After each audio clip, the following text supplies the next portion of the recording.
جب گورا بر صغیر میں آیا تھا تو وہ بر صغیر کی معدنیات اور بر صغیر کے جو سپائسز ہیں، مسالیں ہیں، اس کے لیے آیا تھا۔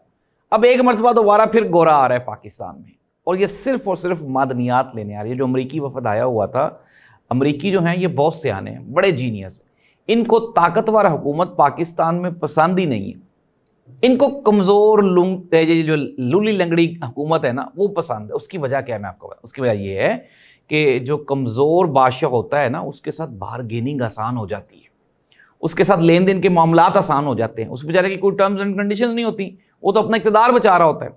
ہماری جو موجودہ حکومت ہے وہ بھی اپنا اقتدار بچانے کے لیے، اس ملک کا سودا کرنے کے لیے بالکل تیار بیٹھی ہوئی ہے۔ وہ کہتے ہیں آئیں ہم سے جو کچھ لینا ہے لے جائیں، ہمیں نہ بس چھیڑے، ہمیں اقتدار سے چمٹا رہنے دیں۔ تو ناظرین، یہ ہے وہ معدنیات کے جو معاملات ہیں، یہ سورس آف اٹریکشن ہیں گوروں کے لیے، لیکن پاکستان کی حکومت کو، پاکستان کی غیور جو فوج ہے اس کو چاہیے کہ وہ ان سورسز کی حفاظت کریں، اور پاکستان کو یہ جو پاکستان کے پاس یہ جو ایک دولت ہے، یہ جو ایک سورس ہے ہمارے پاس، اس کو بہتر یوٹیلائز کرنے کے قابل بنایا جا سکے۔